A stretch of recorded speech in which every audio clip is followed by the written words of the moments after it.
Tiens, tu vas venir t'asseoir sur le bord là, ma grande. Comme ça. Tu te tiens bien droite.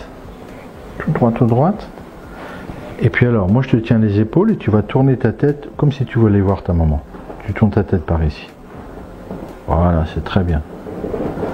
Tu fais la même chose de l'autre côté. Voilà, elle tourne beaucoup mieux à droite, hein, ça c'est clair. Tu reviens et là, tu mets un petit peu la tête en arrière, un petit peu en regardant bien au-dessus de toi. Et là, elle est plus courte à droite. Donc ce qui explique, enfin ce qui va bien avec les ARP qu'on a trouvé, avec la rotation de la tête. Donc si elle est en forme tout à l'heure, on fera le son en essayant de trouver si au niveau du cou, on a une solution. C'est très bien. Tu sais, maintenant j'aimerais bien te voir torse nu, il faudrait que tu enlèves ton petit truc. On le voit, cette manœuvre de convergence podale est tout à fait instructive. D'abord au départ, on constate une hypertonie des rotateurs de hanche à droite. Cette hypertonie s'améliore avec le bras gauche tendu, mais aussi avec les bras ouverts, les bras vers le haut, ou les bras vers le plafond, c'est-à-dire vers l'avant, si le sujet était debout. Ceci confirme a priori qu'il s'agit d'un SDP, une dysfonction proprioceptive de type gauche. En clair, si on doit modifier la bouche, les yeux, le pied, la stimulation sera plus forte à gauche. Mais on constate aussi que lors de la rotation de la tête à gauche, le réflexe au niveau du tonus des membres inférieurs est inversé puisque l'hypertonie persiste et même augmente à droite. Alors il va falloir chercher l'origine de cette ARP et c'est donc ce que l'on va faire dans la suite de l'examen après avoir vérifié la rotation et l'extension de la tête qui nous montre une rotation limitée plus courte à gauche alors que l'extension est plus courte à droite. Cet aspect plus court en hétérolatéral confirme bien, si ça en était besoin, la présence d'un ARP. A noter aussi que le fait que l'asymétrie du tonus des rotateurs s'améliore avec les bras vers le plafond, vers le haut, ouverts et à gauche, nous laisse supposer que si on doit prescrire des prismes, leur base sera en supéro externe, ce qui était déjà suspecté grandement par la manœuvre de Bieszczowski qui montrait, nous l'avons vu avant, une hypertonie des muscles obliques inférieurs.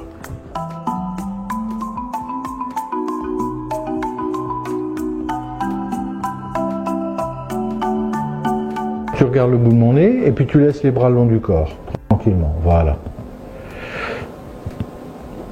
Voilà, donc on a bien la rotation de la tête à droite, hein, ça c'est sûr. On a l'ascension du bassin à gauche et l'épaule gauche est plus basse. Donc c'est sûr qu'elle a une attitude scoliotique. Au niveau des pieds, on ne peut rien dire sur le pied plus sagittal. Tu sais, tu vas te retourner qu'on voit ton dos. Hein, tu te retournes encore un petit peu, voilà, et tu laisses bien les bras le long du corps. Donc là, on voit bien l'hyperlordose, la déviation scoliotique. Le pied gauche est discrètement... Bon, on ne peut rien dire sur le pied. Ok. Non, tu vas te mettre sur le côté. Voilà, c'est très bien. Tu regardes tout droit devant toi. Voilà, donc elle a une stratégie essentiellement de bassin, en sachant que c'est très classique chez les tout petits, elle est encore petite. Hein. C'est très bien. Tu sais quoi, tu vas venir me voir. Viens voir. On va faire un petit test, viens. Tu te retournes, comme ça. On va aller faire le test de Adams. Alors tu vas te pencher en avant. Voilà. Et tu fais comme si tu voulais toucher tes pieds. Tu te penches. Hein. Voilà, encore un petit peu, encore un petit... Voilà. Tu enroules bien. C'est très bien comme ça. Tu ne bouges pas. Hein. Bon, on ne peut pas dire qu'il y a une rotation. Par contre, on voit bien l'hypertonie ici. Hein. Bon. Tiens, tu peux remettre ton petit t-shirt là si tu veux. On rappelle qu'elle a des semelles donc depuis 1 an. Hein. L'appui est plutôt bon. On voit qu'elle est un peu instable. Mais elle est quand même en appui talonnier un peu trop marqué. Nous le voyons, l'analyse de la posture est extrêmement rapide puisque cette attitude particulière de l'enfant est simplement une attitude compensatrice d'une fausse information sensorielle, proprioceptive notamment, qui fait croire à son cerveau lorsqu'elle est en arrière, elle est en appui sur les talons, qu'elle est bien verticale. L'enfant va chercher à ne pas tomber vers l'arrière et pour cela elle va adopter une posture avec le bassin vers l'avant, on l'a vu, mais aussi dans le plan frontal, une attitude scoliotique avec des épaules et le bassin qui sont pas parallèles et qui se croisent. Il s'agit bien d'une attitude scoliotique puisque la manœuvre de Adams est négative, il ne s'agit donc pas d'une vraie scoliose.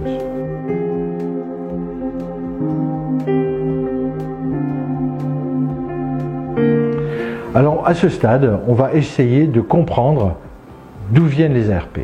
Pour cela, l'ARP nucale va être explorée en étudiant la présence ou l'absence d'interférence lorsqu'on va presser sur les muscles du cou, mais aussi ailleurs, le long des chaînes musculaires. Je rappelle le principe, lorsqu'un muscle est en hypertonie, il n'envoie plus d'informations proprioceptives puisque les fuseaux neuromusculaires sont sensibles à l'étirement. La simple pression au niveau de la peau en face du muscle va suffire à réveiller ces fuseaux neuromusculaires et à envoyer de réelles informations proprioceptives. En clair, si lorsque l'enfant présente des interférences entre vision et audition, la pression sur un muscle permet de supprimer les interférences, alors on aura identifié l'origine de l'ARP. Et ce sera d'autant plus vrai que cette pression permet aussi de réguler la manœuvre de convergence podale. Donc on va reprendre la recherche des interférences auditivo-visuelles, modifier les muscles paravertébraux, et puis on va ensuite, si on trouve le bon muscle, refaire la MCP avec la même pression. Ce que je vais faire, c'est que je vais toucher un peu ton dos pour savoir s'il y a des endroits où quand je presse, tu vois tout le trait rouge. Ça marche ? Alors, on y va. Tac et tac. T'entends les petits bruits là, hein? Tiens, tu t'approches un tout petit peu. Voilà. Tu regardes bien là-bas. Tu vois toujours les petits morceaux qui s'en vont? Oui? Il n'est pas encore le parler, hein, tu as le droit de parler là. Alors, je vais appuyer sur ton cou, je te fais pas mal. Quand j'appuie ici, ça s'en va encore ou pas? Oui? Tout s'en va, catastrophe. Et quand j'appuie ici, ça s'en va encore ou pas? Tu vois tout? Tu vois toujours tout, c'est bon? Oui? Et si j'enlève mon doigt, ça s'en va? Ah oui. Attends, on va descendre un peu plus bas. Et quand j'appuie ici, là, tu vois tout ou il y a des morceaux qui s'en vont? Il y a des morceaux qui s'en vont. Il y a des morceaux qui s'en vont. Et quand j'appuie ici, ça s'en va ou pas? Tout. Tout. Donc on va lui refaire la MCP en rotation de tête à gauche en appuyant sur le grand oblique cervical. Alors là j'ai besoin du papa. J'ai besoin du papa. Vous savez, on va, quand elle tourne la tête à gauche, en fait elle a une réponse musculaire qui n'est pas normale. Hein, et probablement que ça vient ici au niveau cervical. Attends, je vais retrouver aussi. Donc vous aurez juste à presser sur le muscle. Alors je vous montre comme c'est. Regardez, c'est ça. Rien, hein, très très peu. Attends, tu vas t'allonger puis je montre à ton papa il faut faire exactement. Donc en fait, vous serez mieux si vous venez de ce côté-là. Hein. Tu vas tourner ta tête comme ça, tu regardes là-bas. Et alors, attends. Tourne-toi un tout petit peu plus, ma grande, voilà. C'est juste là, voilà. Vous mettez vos doigts à la place des miens. Voilà, et vous n'avez pas besoin de presser fort, hein. Il suffit en fait de retendre un tout petit peu le muscle. Et on va voir ce que ça donne. Voilà, tu ne bouges pas ma grande. Hein. Et là, ça fonctionne parfaitement. Mais étant donné le lien entre les muscles oculaires et les muscles cervicaux, on n'a pas besoin de s'énerver sur l'ostéopathie, on va déjà mettre les prismes. Probablement que ça va se lever, on verra.